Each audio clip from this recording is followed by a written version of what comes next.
Hello प्यारे बच्चों, आज की इस वीडियो में देखेंगे 8th ग्रेड अभ्यास पुस्तिका सत्र आपका 2025-26 की आपकी न्यू बुक है कक्षा 7 विषय सामाजिक विज्ञान।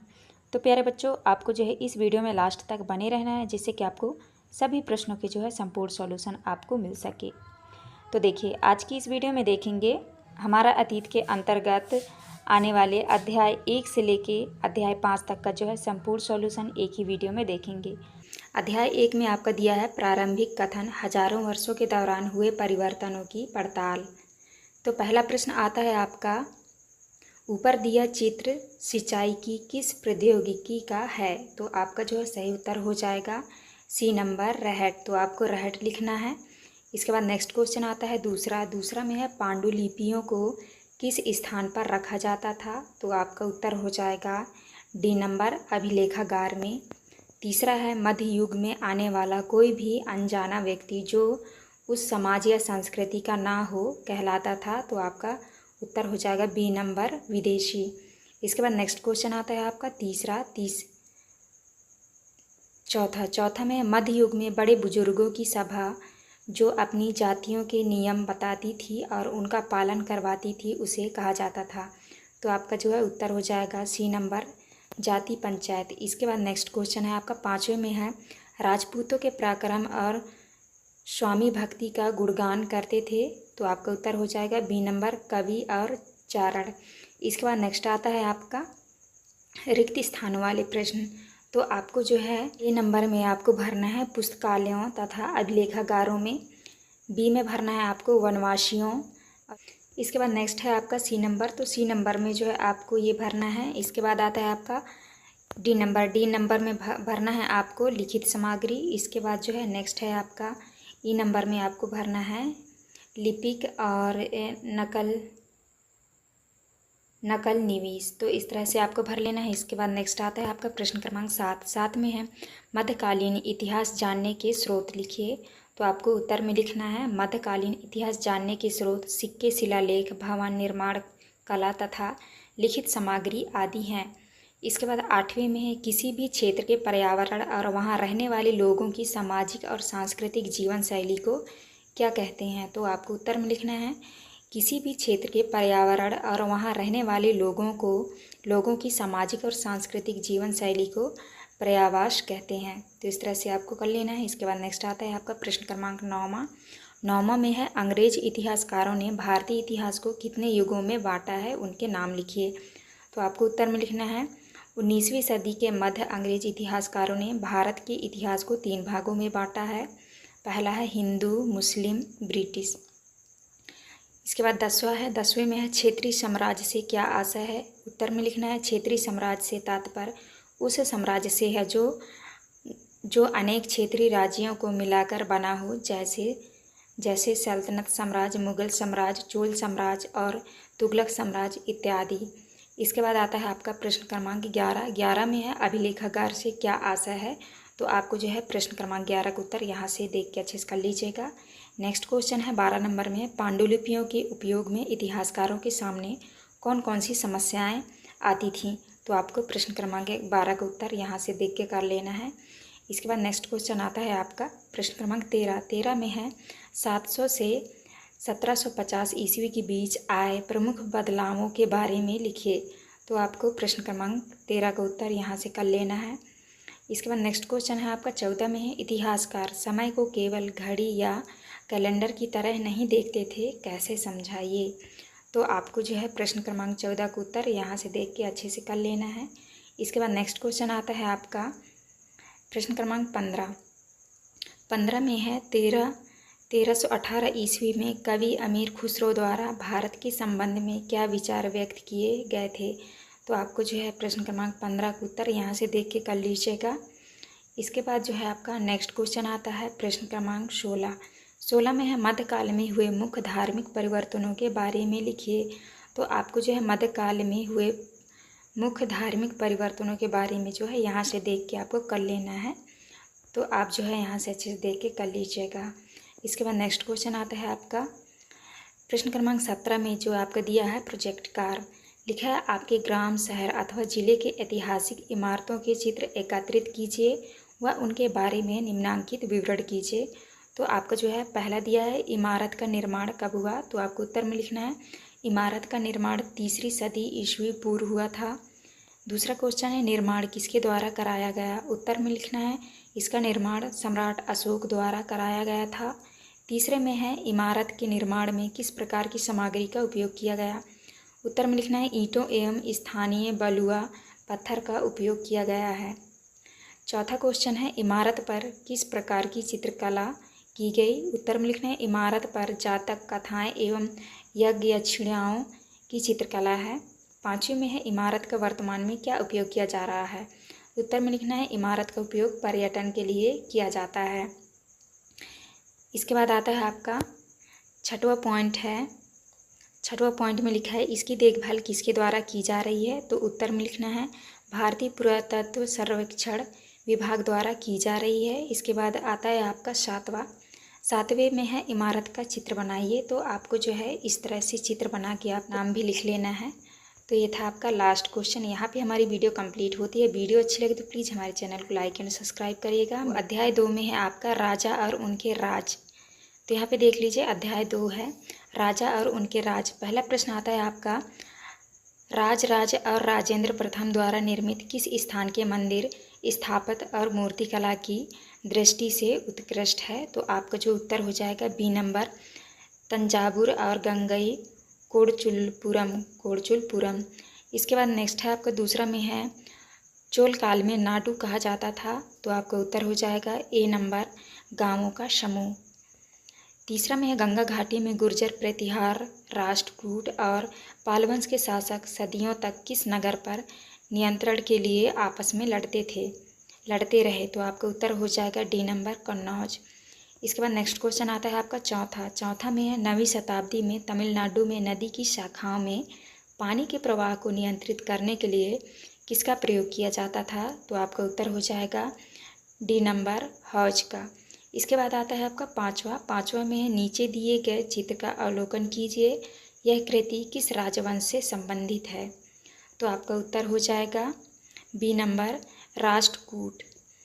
इसके बाद आता है आपका रिक्त स्थानों वाले प्रश्न, तो यहाँ पे आपको ए नंबर में आपको लाडू भरना है, बी नंबर में आपको राज प्रथम और तीसरे में आपको भरना है नगरम और चौथे में भरना है आपको चोल और पाँचवीं में आपको तंजावुर और निशंभु शूदनी, तीसरा आपको भर लेना है। इसके बाद आता है आपका प्रश्न क्रमांक सातवां में है 7वीं शताब्दी के प्रारंभ में राजाओं ने अपने सामंत के रूप में किन्हें मान्यता प्रदान की थी, तो आपको उत्तर में लिखना है 7वीं शताब्दी आते आते उपमहाद्वीप के विभिन्न भागों में बड़े भूस्वामी और योद्धा सरदार अस्तित्व में आ चुके थे। राजा लोग प्रायः उनके अपने मातहत या सामंत के रूप में मान्यता देते थे, तो इस तरह आपको करना है। इसके बाद आता है आपका आठ में है चौहान शासकों का राज विस्तार किन किन क्षेत्रों में था, उत्तर होगा आपका चौहान शासकों का राज विस्तार दिल्ली और अजमेर के आसपास के क्षेत्र पर था। उन्होंने पश्चिम और पूर्व की ओर अपने नियंत्रण क्षेत्र का विस्तार करना चाहा था। इसके बाद नेक्स्ट आता है आपका प्रश्न क्रमांक 9। प्रश्न क्रमांक 9 में है चोल मंदिर के साथ जुड़े हुए शिल्पों में सबसे विशिष्ट प्रमुख क्या था, तो आपको उत्तर में लिखना है चोल मंदिर के साथ जुड़े हुए शिल्पों में सबसे विशिष्ट प्रमुख था कांस्य प्रतिमाएं बनाने का काम। चोल कांस्य प्रतिमाएं संसार की सबसे उत्कृष्ट कांस्य प्रतिमाओं में गिनी जाती है। 10 में है कल्हड़ द्वारा कश्मीर के राजाओं का इतिहास लिखने के लिए किन किन स्रोतों का उपयोग किया गया है, तो आपको उत्तर में लिखना है कल्हड़ द्वारा कश्मीर के राजाओं का इतिहास लिखने के लिए शिलालेखों दस्तावेजों प्रत्यक्षदर्शियों के वर्णनों और पहले के इतिहासों समेत अनेक तरह के स्रोतों का इस्तेमाल किया। इसके बाद आता है आपका प्रश्न क्रमांक 11। प्रश्न क्रमांक 11 में है चोल शासन में सभा की सदस्यता के लिए क्या अर्हता थी, तो आपको जो है प्रश्न क्रमांक 11 का उत्तर यहाँ से देख के अच्छे से कर लीजिएगा। इसके बाद जो है आपका नेक्स्ट क्वेश्चन आता है प्रश्न क्रमांक 12 में है उत्तर मेरूर से प्राप्त अभिलेखों के अनुसार समिति के चयन का कौन सा तरीका अपनाया जाता था, तो आपको उत्तर में लिखना है अभिलेखों के अनुसार समिति के चयन का तरीका। पहला है सभा की सदस्यता के लिए इच्छुक लोगों को ऐसी भूमि का स्वामी होना चाहिए जहां से भू राजस्व वसूला जाता है। दूसरा में है उनके पास अपना घर होना चाहिए। तीसरा है उनकी उम्र 35 से 70 के बीच होनी चाहिए। चौथा है उन्हें वेदों का ज्ञान होना चाहिए। और पांचवा पॉइंट है उन्हें प्रशासनिक मामलों की अच्छी जानकारी होनी चाहिए। इसके बाद आता है आपका 13, प्रश्न क्रमांक 13 में चोल राजाओं के समय विकसित स्थापत्य एवं मूर्तिकला की विशेषताएं लिखिए। आपको जो है प्रश्न क्रमांक 13 का उत्तर आप यहाँ से कर लीजिएगा। इसके बाद नेक्स्ट क्वेश्चन आता है आपका 12, प्रश्न क्रमांक 14 में है चालुक्य राजाओं को हराकर दंतीदुर्ग द्वारा किए गए अनुष्ठान का विवरण लिखिए। प्रश्न क्रमांक 14 का उत्तर आप यहाँ से कर लीजिएगा। इसके बाद नेक्स्ट आता है आपका 15, चोल राजाओं के समय कृषि एवं सिंचाई की क्या व्यवस्था थी। तो आपको जो है उत्तर 15 का यहाँ से देख के कर लेना है। इसके बाद नेक्स्ट आता है आपका प्रश्न क्रमांक 16 में है चोलकालीन प्रशासन व्यवस्था की प्रमुख विशेषताएं लिखिए। तो आपका पहला विशेषता है चोलकालीन प्रशासन व्यवस्था में किसानों की बस्तियां उर कहलाती थी। दूसरा में है गांव की बस्तियों के समूह को नाडु कहा जाता था। तीसरा पॉइंट है ग्राम परिषद और नाडु न्याय करने और कर वसूलने जैसे कई प्रशासनिक कार्य करते थे। चौथा पॉइंट है सिंचाई के कामकाज बाग बगीचों मंदिरों इत्यादि की देखरेख के लिए सभा में विभिन्न समितियां होती थीं। चौथा पॉइंट है धनी भूस्वामियों को चोल राजाओं ने सम्मान के रूप में अरियार जैसी उपाधि दी। तो इस तरह से आपको करना है। इसका आपका लास्ट क्वेश्चन। यहाँ पे हमारी वीडियो कंप्लीट होती है। वीडियो अच्छी लगे तो प्लीज़ हमारे चैनल को लाइक एंड सब्सक्राइब करिएगा। अध्याय 3 में आपका है दिल्ली 12वीं से 15वीं शताब्दी। पहला क्वेश्चन आता है आपका अलाउद्दीन खिलजी के शासनकाल में खराज नामक कर संबंधित था। तो आपका सही उत्तर हो जाएगा सी नंबर कृषि से। इसके बाद आता है आपका दूसरा प्रश्न क्रमांक दूसरा का जो है आपका सही उत्तर हो जाएगा डी नंबर, लिखा है मिनहाज ई सिराज। तो आपको डी करना है। इसके बाद तीसरा आता है, तीसरा का आपका सही उत्तर हो जाएगा अफ्रीका। इसके बाद नेक्स्ट क्वेश्चन है चौथा का आपका सही उत्तर हो जाएगा ए नंबर कश्मीर। इसके बाद है आपका पाँच का उत्तर हो जाएगा आपका डी नंबर मैदानी। तीसरा आपको करना है। इसके बाद नेक्स्ट क्वेश्चन आता है रिक्त स्थानों की पूर्ति कीजिए। रिक्त स्थान वाले प्रश्न, तो यहाँ पे आपको भरना है दिल्ली, यहाँ पे आगरा, यहाँ पे आपको भरना है बी नंबर में राजपूत और सी नंबर में आपको भरना है देहलीवाल। इसके बाद जो है डी नंबर में आपको भरना है मुक्ति और ई नंबर वाले में आपको भरना है शेरशाह। तो इस तरह आपको भरना है। इसके बाद नेक्स्ट क्वेश्चन आता है आपका प्रश्न क्रमांक 7 में है दिल्ली के सुल्तानों के बारे में हमें जानकारी किन साधनों से प्राप्त होती है। तो यहाँ पे जो है आपको प्रश्न क्रमांक 7 का उत्तर यहाँ से देख के कर लीजिएगा। इसके बाद नेक्स्ट क्वेश्चन है 8वां में है रजिया के योग्य होते हुए भी उसे सुल्तान के पद से क्यों हटाया गया। तो आपको जो है प्रश्न क्रमांक 8 का उत्तर यहाँ से देख के कर लेना है। इसके बाद नेक्स्ट आता है आपका प्रश्न क्रमांक 9वां में है दिल्ली के सुल्तानों द्वारा गुलामों को क्यों खरीदा जाता था। तो आपको जो है प्रश्न क्रमांक 9 का उत्तर यहाँ से कर लीजिएगा। इसके बाद है आपका 10वां क्वेश्चन नंबर 10 में है मध्यकाल में इक़्तिदार या मुक्ति को किन तरीकों से नियंत्रित किया जाता था। तो आपको जो है प्रश्न क्रमांक 10 का उत्तर यहाँ से देख के अच्छे से कर लेना है। इसके बाद नेक्स्ट क्वेश्चन आता है आपका प्रश्न क्रमांक 11 में शेरशाह सूरी ने अपना राज्य कैसे स्थापित किया। तो आपको प्रश्न क्रमांक 11 का उत्तर यहाँ से कर लेना है। आता है इसके बाद नेक्स्ट 12 में है मोहम्मद तुगलक द्वारा उच्च प्रशासनिक पदों पर की गई नियुक्तियों की बरनी द्वारा क्यों आलोचना की गई। तो आपको प्रश्न क्रमांक 12 का उत्तर यहाँ से देख के कर लेना है। इसके बाद नेक्स्ट आता है आपका प्रश्न क्रमांक 13 में है अलाउद्दीन खिलजी और मोहम्मद तुगलक के शासनकाल में क्या समानताएं थी, लिखिए। तो आपको जो है यहाँ पे प्रश्न क्रमांक 13 का उत्तर इस तरह से कर लेना है। इसके बाद नेक्स्ट क्वेश्चन है 14 नंबर में अलाउद्दीन खिलजी की राजस्व व्यवस्था की विशेषताएं लिखिए। आपको कौन सी एक व्यवस्था महत्वपूर्ण लगती है और क्यों।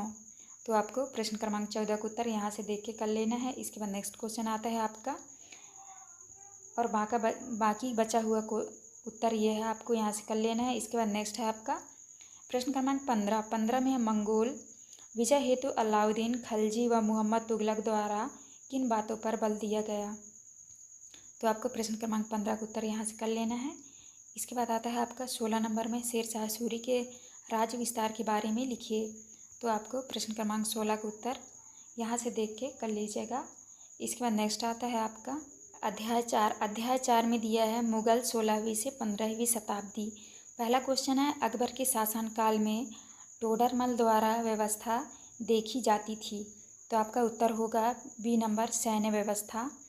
इसके बाद नेक्स्ट क्वेश्चन है 2 नंबर में है पानीपत का द्वितीय युद्ध हुआ था। तो आपका सही उत्तर हो जाएगा बी नंबर 1556 ईस्वी में। इसके बाद है तीसरा का उत्तर हो जाएगा आपका सी नंबर फतेहपुर सीकरी। इसके बाद आता है आपका चौथा में है भारत में युद्धों में तोप और गोलाबारी के इस्तेमाल की शताब्दी में शुरू हुआ था। उत्तर हो जाएगा आपका ए नंबर 14वीं। इसके बाद आता है आपका पाँचवा में है मुगल अपने को मंगोल कहलवाना पसंद नहीं करते थे क्योंकि। तो आपका जो है उत्तर हो जाएगा डी नंबर उपरोक्त तीनों कथन सही है।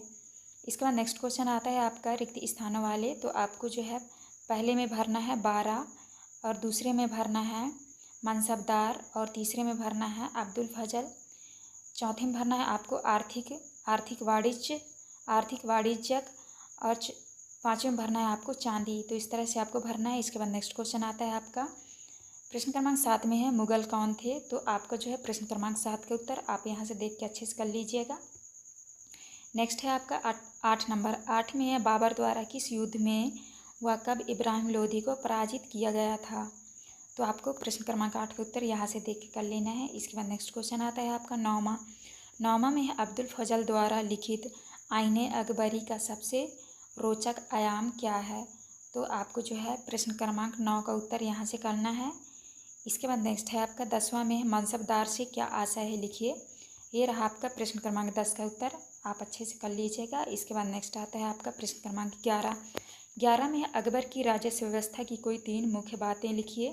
तो आपको प्रश्न क्रमांक 11 का उत्तर कर लीजिएगा। इसके बाद है 12 में है दिए गए लघु चित्र में क्या दर्शाया गया है लिखिए। तो इस चित्र में क्या दर्शाया गया है आपको लिखना है। तो ये आपका प्रश्न क्रमांक 12 का उत्तर आप यहाँ से कर लीजिएगा। इसके बाद आता है आपका 13 में है अब्दुल फजल द्वारा लिखित अकबरनामा में किन बातों का विवरण मिलता है। तो आपको प्रश्न क्रमांक 13 का उत्तर यहाँ से कर लेना है। इसके बाद नेक्स्ट आता है आपका प्रश्न क्रमांक 14 में है अकबर की प्रशासनिक व्यवस्था की विशेषताएं लिखिए। तो आपको जो है प्रश्न क्रमांक 14 का उत्तर यहाँ से कर लेना है आपको। इसके बाद नेक्स्ट है 15 में है जहांगीर के दरबार पर नूरजहां के प्रभाव का विवरण लिखिए। तो आपको प्रश्न क्रमांक 15 का उत्तर यहाँ से कर लेना है। इसके बाद नेक्स्ट आता है आपका प्रश्न क्रमांक 16 में है अकबर के धर्म संबंधी विचारों को संक्षेप में लिखिए। तो आपको प्रश्न क्रमांक 16 का उत्तर इस तरह से आपको लिख लेना है। ये था आपका लास्ट क्वेश्चन। इसके बाद नेक्स्ट आता है आपका अध्याय 5। अध्याय 5 में है जनजातियाँ, खाना बदोश और एक जगह बसे हुए समुदाय। पहला क्वेश्चन है हाथियों को पकड़ने और दूसरे राज्यों में निर्यात करने का व्यापार किस राज्य द्वारा किया गया था। तो आपका उत्तर हो जाएगा ए नंबर गढ़कटंगा। दूसरे में है स्थानांतरित कृषि की जाती है। आपका उत्तर हो जाएगा बी नंबर जगह बदल बदल कर। तीसरे में है 1565 ईस्वी में किसके नेतृत्व में मुगल सेनाओं ने गढ़कटंगा पर हमला किया था। आपका उत्तर हो जाएगा डी नंबर आसिफ खान। इसके बाद आता है आपका चौथा में गढ़कटंगा के गोंड राज्य में 70,000 गांव थे, इसका उल्लेख मिलता है। आपका उत्तर हो जाएगा बी नंबर अकबरनामा में। 5 में है अहोम लोगों ने किस फसल की खेती में नए नए प्रयोग किए। तो आपका उत्तर हो जाएगा सी नंबर चावल।